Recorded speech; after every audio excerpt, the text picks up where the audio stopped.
خوش آمدید کہتے ہیں. میں اسد اللہ خان ہوں. 63A کی نظر ثانی درخواستوں پر سماعت کے لیے آج نیا بینچ تشکیل دیا گیا اور اس کی آج باقاعدہ سماعت ہوئی ہے.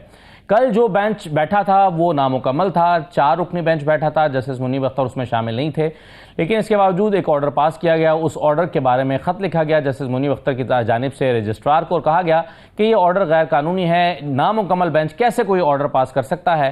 جبکہ اسی آرڈر کی روشنی میں آج پھر ایک نئی کمیٹی نے ایک نیا بینچ تشکیل دیا. کمیٹی صبح 9 بجے بیٹھی اور اس کمیٹی نے 11 بجے کے لیے 11:30 بجے کے لیے ایک بینچ جو ہے اس کو رکھا اور اس بینچ نے سماعت کیا. اب اس پر ایک ڈیبیٹ یہ ہو رہی ہے کہ یہ بینچ جو ہے قانونی طور پر کانسٹیٹیوٹ نہیں کیا گیا. دوسری بحث یہ ہو رہی ہے، اس پہ دوسرا نقطہ نظر یہ ہے کہ جب ایک جج بیٹھنے سے انکاری کر دیں اور وہ ریکیوز بھی نہ کریں اور وہ بینچ کا حصہ بھی نہ بن رہے ہوں تو کام کو روکا تو نہیں جا سکتا. یہ دوسری قانونی رائے ہے. تو اس پر سیاسی جماعتیں کیسے دیکھ رہی ہیں، اور وہ خاص طور پر سیاسی جماعتیں جو اس میں فریق ہیں.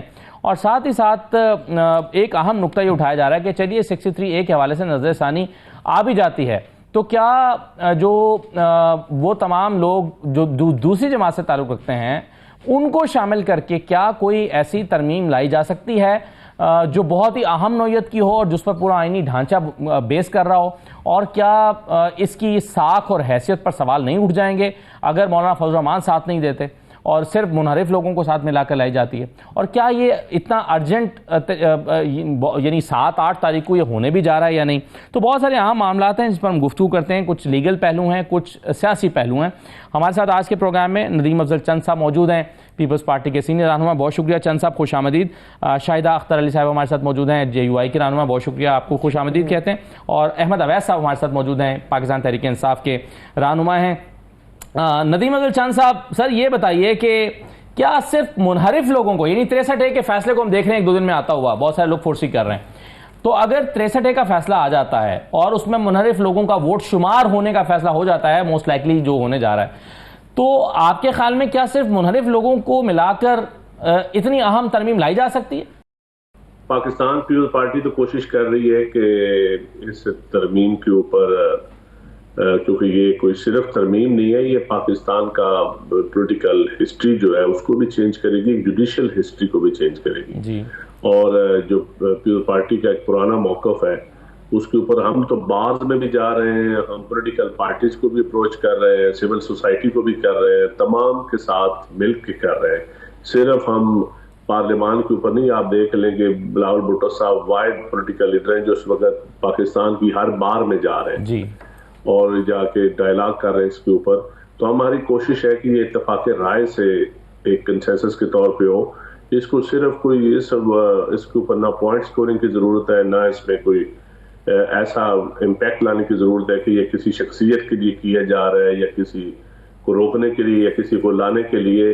ایسا اثر ہم یقیناً اس کو ظاہر کریں گے. اور میرے خیال میں جو ہمارا مینیفیسٹو میں کانسٹیٹیوشن امینڈمنٹ کے حوالے سے تھی، کانسٹیٹیوشن کورٹس کے حوالے سے یا جوڈیشل اپوائنٹمنٹ کے حوالے سے، تو ہمارا تو موقف اس پہ بڑا واضح ہے اور ہم مولانا صاحب اور تمام پولیٹیکل پارٹیز کے ساتھ بات چیت کر رہے ہیں. چند صاحب، بات چیت تو چل رہی ہے، لیکن میرا سوال یہ ہے کہ اگر 25 سے پہلے مولانا فضل الرحمان صاحب کے ساتھ بات چیت مکمل نہیں ہوتی اور حکومت یہ کہتی ہے، یعنی PMLN یہ کہتی ہے کہ جی ہمارے پاس منحرف لوگ موجود ہیں، 10-12 لوگ ہمارے پول میں آ گئے ہیں اور ہم ان کے ساتھ یہ ترمیم لا سکتے ہیں، تو پیپلز پارٹی کی پریفرنس یہ ہوگی کہ چلیے منحرف لوگوں کو ساتھ ملائیں، نمبر تو پورا ہو گیا ہے، ترمیم تو لائی جا سکتی ہے؟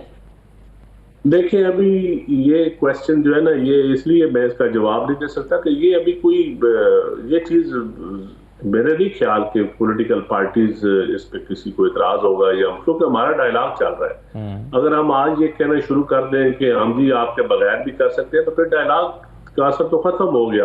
اس لیے میں آپ کے سوال کا جواب نہیں دے سکتا اور میں سمجھتا ہوں کہ یہ اس وقت یہ سوال مناسب بھی نہیں ہے کہ ابھی ہمارا پولیٹیکل پارٹی سول سوسائٹی کے ساتھ ڈائلاگ چل رہا ہے اور ہم آپ کا جواب تو بالکل صحیح بات ہے، آپ کو شاید نہیں دینا چاہیے کیونکہ آپ کا اثر ختم ہو جائے گا اس ڈائلاگ کا.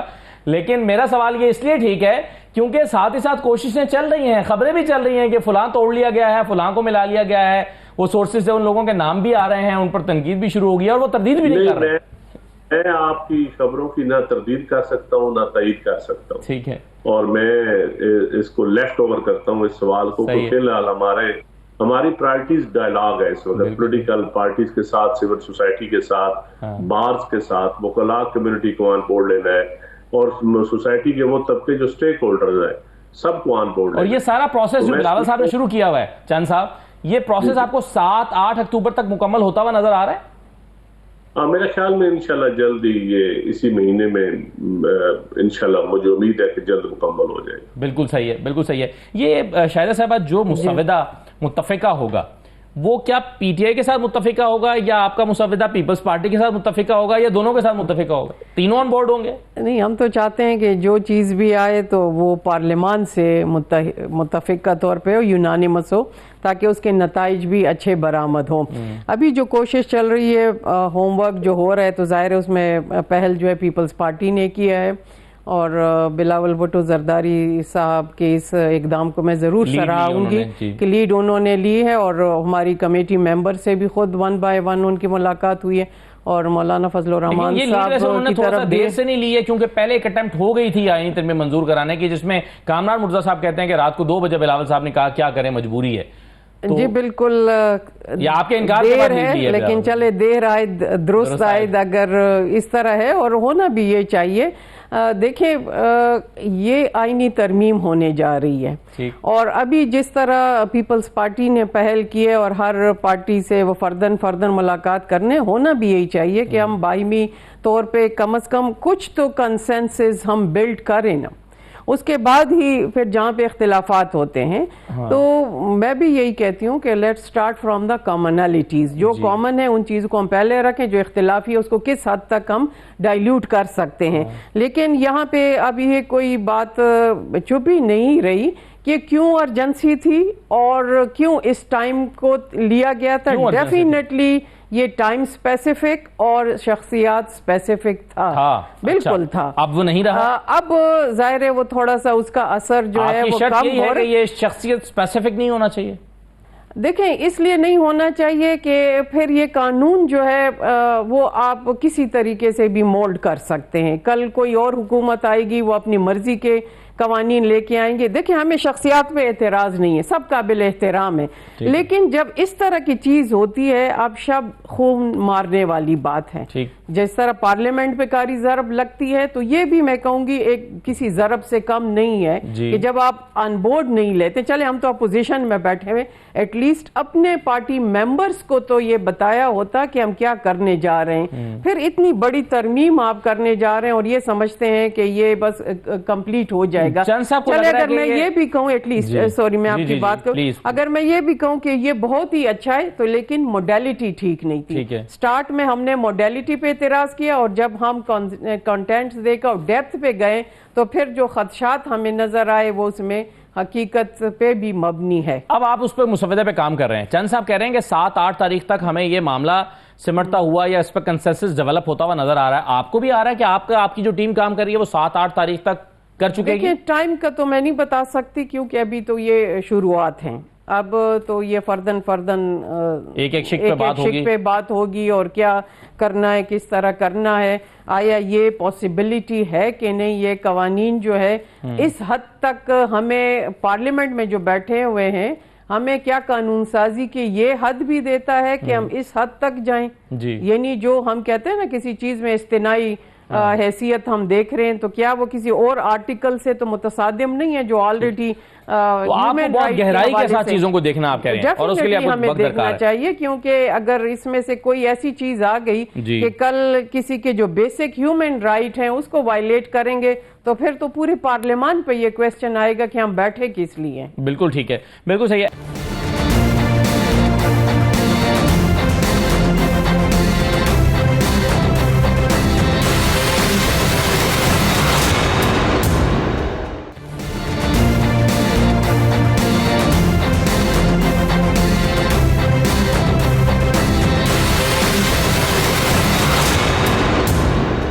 احمد اویس صاحب، یہ آئینی ترمیم پر ویسے تو یہ معاملہ خیر جڑا ہوا ہے 63 والے کیس کے ساتھ، کیونکہ ایسا لگتا ہے کہ حکومت کا انحصار مولانا کے ساتھ ساتھ اس کیس کے فیصلے پر بھی ہے، یہ 63 والا جو ہے۔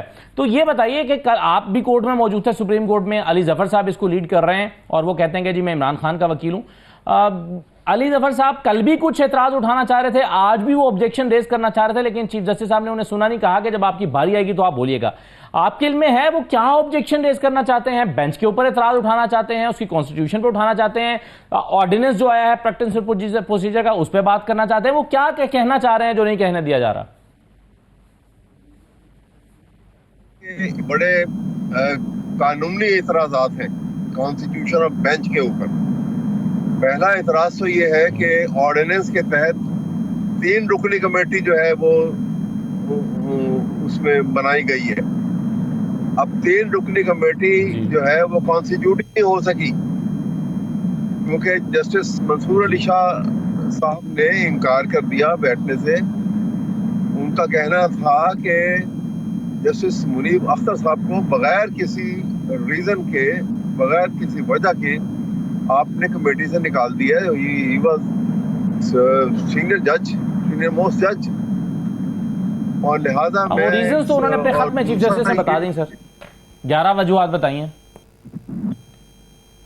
اور جی انہوں نے بہت ساری وجوہات اور بھی بتائی. انہوں نے کہا کہ اس کے لیے میں نے تجویز کیا تھا, انہوں نے کہا کہ آپ پورا فل کورٹ جو ہے بیٹھتا, ججز تمام ججز سپریم کورٹ کے بیٹھ کے اس کے اوپر پہلے ڈسکس کرتے, اور ڈسکس کرنے کے بعد اس میٹر کو آگے ٹیک اپ کیا جاتا کہ یہ اس انداز میں یہ جو آرڈیننس آیا ہے یہ چل سکتا ہے, یہ پاسبل ہے, اس کے اوپر عمل درآمد کرنا کہ پاسبل نہیں ہے. اور انہوں نے دوسری سائڈ پہ کیا کیا کہ 2 رکنی کمیٹی بنائی, اور 2 رکنی کمیٹی نے یہ بینچ تشکیل دے دیا, اور اسی لیے جسٹس منیب اختر صاحب جو ہیں وہ اس میں نہیں بیٹھے. میں سمجھتا ہوں کہ 2 رکنی کمیٹی کو اختیار ہی نہیں تھا یہ بینچ بنانے کا. صحیح, لیکن احمد بھائی صاحب کل آپ سپریم کورٹ میں موجود تھے جب یہ بات ہوئی, تو اس پر چیف جسٹس نے کہا کہ آرڈیننس, بلکہ جمال خان مندوخیل صاحب نے بھی ساتھ میں کہا کہ جب تک آرڈیننس معطل نہیں ہوتا کسی عدالت سے تو وہ انفیلڈ ہے, اس کو تو مانا جائے گا, وہ ایک قانون ہے, پھر آرڈیننس بھی ایک قانون ہے, تو اس کو ماننے میں اس کو کیسے نہ مانا جائے؟ کیسے اعتراض کر سکتے ہیں کوئی جج کے اس آرڈیننس کے تحت آپ کمیٹی نہ بنائیں؟ سوال یہ ہے کہ یہ اسی آرڈیننس کی بات کر رہا ہوں میں, ہم اس کے معطل ہونے کی بات نہیں کر رہے کہ وہ سسپینڈ ہو جائے. جب وہ انفورس ہے آرڈیننس, تو اس آرڈیننس میں 3 رکنی کمیٹی ہے. آرڈیننس جو بنایا انہوں نے کر دیا. انہوں نے کہا کہ ایک منیب جیسے منیب اختر کو نکال کے اس کی جگہ پہ ایک دوسرا جج یہ نامینیٹ کریں گے. تو 3 رکنی تھی نا, ایک چیف جسٹس, ایک سینئر پولیس جج, اور ایک جج جو ہے جو چیف جسٹس نامینیٹ کریں گے. اختیار دے دیا گیا چیف جسٹس کو. جی ٹھیک ہے. جی ہاں, تو اب وہ تیسرا, اب جب اس میں جسٹس منیب اختر کو آپ نے بغیر کسی ریزن کے نکال دیا, تو جسٹس منصور علی شاہ صاحب نے اعتراض کیا اس کے اوپر. انہوں نے کہا کہ ان کو, آپ سینئر جج ہیں وہ, ان کو بغیر ریزن کے آپ کمیٹی سے کیسے نکال سکتے ہیں؟ یہ آرڈیننس میں تو نہیں لکھا ہوا, یہ تو انہوں نے خود کیا. لہٰذا یہ ریزن ہے جس کی وجہ سے یہ بینچ کی کانسٹیٹیوشن بھی غلط ہے, اور ان کا نہ بیٹھنا بھی غلط ہے, کیونکہ وہ آتھر ہیں اس ججمنٹ کے جس کو ریویو کیا جا رہا ہے, اور وہ آتھر ہیں, وہی سب سے زیادہ. لیکن سر آتھر جج کا بینچ میں بیٹھنا بائنڈنگ تو نہیں ہے, کوئی لازمی نہیں ہے, قانون کوئی نہیں ہے جو کہتا ہو کہ لازمی بیٹھنا. لازمی ہے. دیکھیے نا, اگر 2 صورتوں میں وہ نہیں بیٹھ سکتا کہ یا تو وہ جج نہ رہا ہو, یا وہ جج یا وہ اپنے ٹریول میں, یا وہ دنیا میں نہیں رہ گئے. وہ دونوں کیفیت نہیں ہے. جج he is still very much judge of the Supreme Court. لیکن تیسری کیفیت ہے نا, وہ بیٹھنے نہیں چاہتے, بیٹھنا جو ہے وہ کہتے ہیں میں نہیں بیٹھوں گا. وہ اس وجہ سے کہ وہ اس غیر قانونی کانسٹیٹیوشنل بینچ کی وجہ سے اعتراض کر رہے ہیں. وہ یہ تو نہیں کہہ رہے کہ میں بیٹھنے کو تیار نہیں. یہ ان کا اعتراض ہے. وہ تو کہنے کا بالکل ٹھیک ہے, انہوں نے 2 خط بھی کر لکھے. اب اس میں چند صاحب, یہ جو ماحول اس وقت سپریم کورٹ میں بن چکا ہے, آپ کے لیے بطور ایک شہری اور بطور ایک leader of a political party, آپ کے لیے کتنی تشویش کا باعث ہے کہ ایک جج کمیٹی میں نہیں بیٹھ رہے, دوسرے جج جو ہیں ان کو کمیٹی میں بٹھایا نہیں جا رہا, اور وہ جج پھر کسی بینچ کا حصہ نہیں بن رہے, اور پھر خط و کتابت ہو رہی ہے. ایک جج نے خط لکھا, چیف جسٹس نے دوبارہ خط لکھا, پھر جس کا نام لیا انہوں نے پھر کل 2 خط لکھ دیے, اور دراڑیں واضح اور گہری ہوتی جا رہی ہیں سپریم کورٹ کے اندر، یہ کتنی تشویش کا باعث ہے آپ کے خیال میں؟ ویسے تو میں سمجھتا ہوں کہ ایز اے پولیٹیکل پرسن ہمیں ان کے معاملات میں مداخلت اس لیول پہ نہیں کرنی چاہیے، لیکن چونکہ ہم ایک سول سوسائٹی کے طور پہ ہم ایک شہری ہیں اور پاکستان کا ایک بہت بڑا ادارہ ہے جہاں سے مجھے انصاف کی، جو میرے رائٹس کی پروٹیکشن جس نے کرنی ہے، تو اس کے ججز اگر آپس میں لڑ رہے ہیں یا اس طرح خط و کتابت کر رہے ہیں، پاکستان میں اور بھی بڑے گمبھیر مسائل ہیں، لوگ جیلوں میں گل سڑ رہے ہیں، لوگ اپنے رائٹس کے لیے، اپنے حقوق کے لیے اس وقت لڑ رہے ہیں، تو میں سمجھتا ہوں کہ سپریم کورٹ کے ججز کو ذمہ داری کا مظاہرہ کرنا چاہیے اور ان کی لڑائی ایک حد سے آگے نہیں بڑھنی چاہیے۔ ایک حد سے بڑھے گی تو میں سمجھتا ہوں کہ یہ نہ کورٹس کے لیے، عدالتوں کے نظام عدل کے لیے یہ بہتر نہیں ہوگی۔ تو یقیناً تشویش ہے، اس میں کوئی شک نہیں ہے کہ عام شہری ہونے کی حیثیت سے ہر شہری کو تشویش ہے۔ چند صاحب، آپ اس میں جو ابھی آپ نے گفتگو سنی احمد حویض صاحب کی، احمد حویض صاحب کہہ رہے ہیں کہ جی جو آرڈیننس لایا گیا ہے پہلے اس پہ بات ہونی چاہیے کہ وہ آرڈیننس جو ہے اس کے تحت کمیٹی تشکیل دی بھی جا سکتی ہے یا نہیں دی جا سکتی۔ آرڈیننس پہ بحث ہو رہی ہے، آپ کے خیال میں اگر پارلیمان یہ ترمیم پارلیمان کر لیتی اور صدارتی آرڈیننس نہ لایا جاتا تو زیادہ بہتر نہ ہوتا؟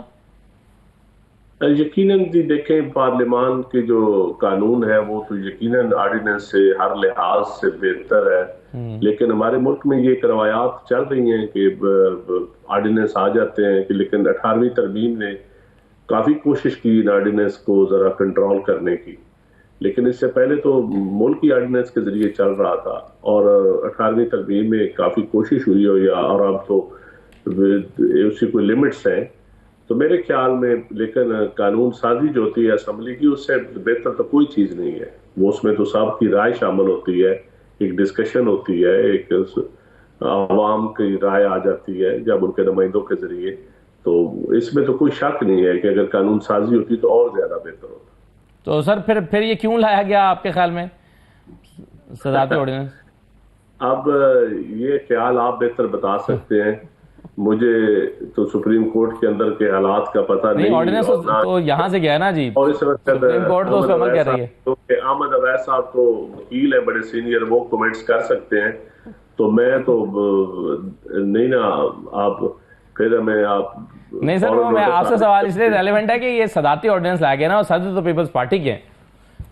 دیکھیں، آرڈیننس تو گورنمنٹ کی، جب گورنمنٹ بھیجتی ہے چیز تو اس پہ پھر صدر کبھی روکتے نہیں ہیں ان کو جی، لیکن میرے خیال میں یہ معاملات کیونکہ عدالت میں اس پہ زیادہ میں کمنٹس نہیں کرنا چاہتا ہے۔ ٹھیک ہے چند صاحب، ایک چھوٹا سا بریک لیتے ہیں پروگرام میں، بریک کے بعد واپس آتے ہیں۔